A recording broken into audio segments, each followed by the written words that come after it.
Good morning. Today is July 12th, and we're starting with a kind of a long commentary. We're back in Isaiah 40. Pretty exciting. Isaiah's prophecy about restoration and the Messiah. Hold on to your seat. Isaiah is one of many prophets who have spoken out against Judah's sins and predicted captivity by foreign nations. Already the northern tribes have been taken away. If there was any cause for optimism during the reign of Hezekiah, it has now been lost amid the paganism which Manasseh had fostered. Therefore, Isaiah once again takes to the streets to warn against idolatry, sorcery, and even astrology. But now in his last days, and with most of Israel already in foreign exile, Isaiah shifts his emphasis. He projects himself into the period of Judah's exile.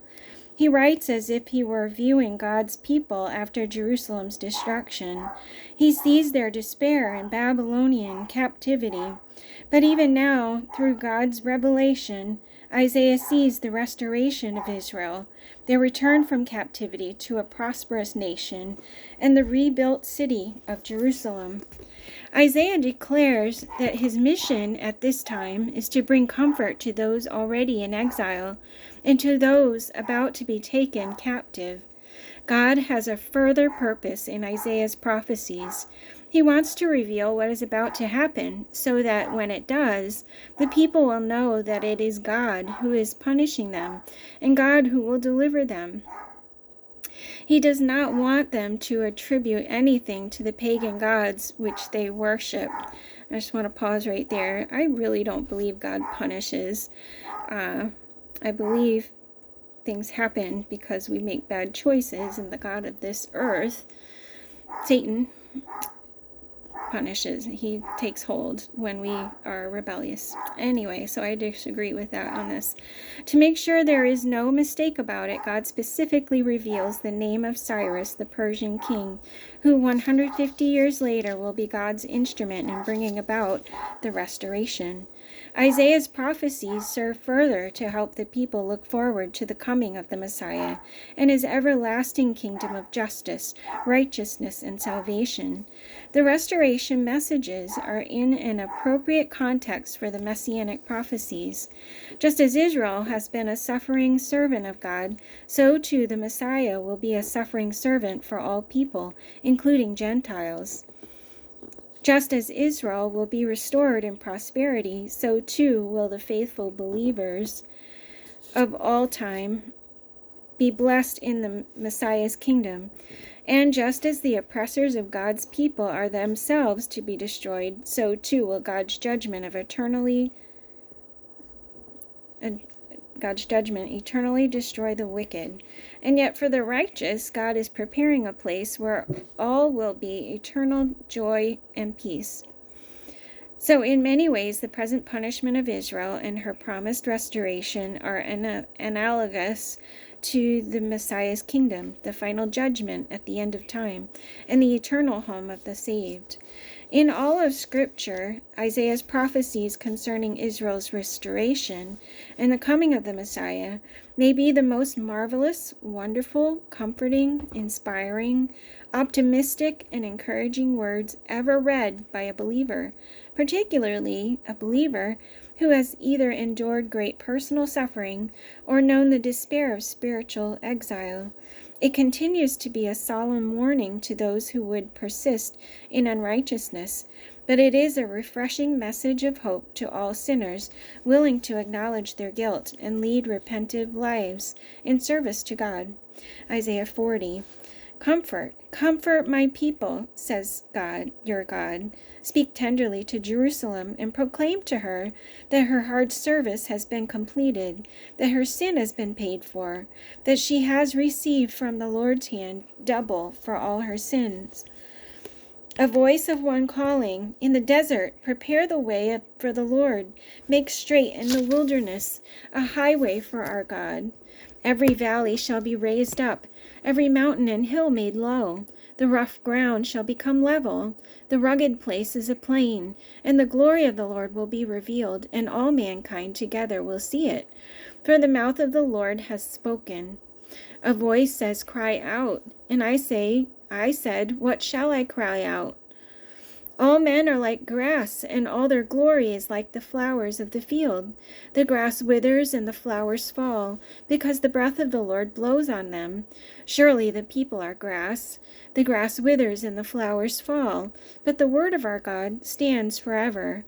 You who bring good tidings to Zion, go up on a high mountain. You who bring good tidings to Jerusalem, lift up your voice with a shout.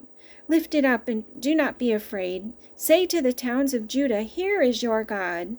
See, the sovereign Lord comes with power, and his arm rules for him. See, his reward is with him, and his recompense accompanies him. He tends his flock like a shepherd. He gathers the lambs in his arms and carries them close to his heart. He gently leads those that have young. Who has measured the waters in the hollow of his hand, or with the breadth of his hand marked off the heavens? Who has held the dust of the earth in a basket, or weighed the mountains on the scales and the hills in a balance? Who has understood the mind of the Lord, or instructed him as his counselor? Whom did the Lord consult to enlighten him, and who taught him the right way? Who was it that taught him knowledge, or showed him the path of understanding? Surely the nations are like a drop in a bucket. They are regarded as dust on the scales. He weighs the islands as though they were fine dust. Lebanon is not sufficient for altar fires, nor its animals enough for burnt offerings. Before him all the nations are as nothing. They are regarded by him as worthless and less than nothing. To whom then will you compare God? What image will you compare him to? As for an idol, a craftsman casts it, and a goldsmith overlays it with gold and fashions silver chains for it. A man too poor to present such an offering selects wood that will not rot. He selects for a skilled craftsman to set up an idol that will not topple. Do you not know? Have you not heard? Has it not been told to you from the beginning? Have you not understood since the earth was founded? He sits enthroned above the circle of the earth, and its people are like grasshoppers. He stretches out the heavens like a canopy, and spreads them out like a tent to live in. He brings princes to naught and reduces the rulers of this world to nothing. No sooner are they planted, no sooner are they sown, no sooner do they take root in the ground, than he blows on them, and they wither, and a whirlwind sweeps them away like chaff. To whom will you compare me? Or who is my equal, says the Holy One? Lift your eyes and look to the heavens. Who created all these? He who brings out the starry host one by one and calls them each by name. Because of his great power and mighty strength, not one of them is missing. Why do you say, O Jacob, and complain, O Israel? My way is hidden from the Lord. My cause is disregarded by my God. Do you not know? Have you not heard? The Lord is the everlasting God, the creator of the ends of the earth. He will not grow tired or weary, and his understanding no one can fathom. He gives strength to the weary and increases the power of the weak. Even youths grow tired and weary, and young men stumble and fall. But those who hope in the Lord will renew their strength. They will soar on wings like eagles. They will run and not grow weary. They will walk and not be faint. Be silent before me, you islands. Let the nations renew their strength. Let them come forward and speak. Let us meet together at the place of judgment. Who has stirred up one from the east, calling him in righteousness to his service? He hands nations over to him and subdues kings before him. He turns them to dust with his sword, to wind-blown chaff with his bow. He pursues them and moves on unscathed, by a path his feet have not traveled before. Who has done this and carried it through, calling forth the generations from the beginning?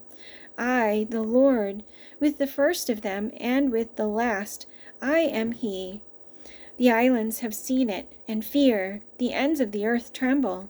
They approach and come forward. Each helps the other, and says to his brother, "Be strong."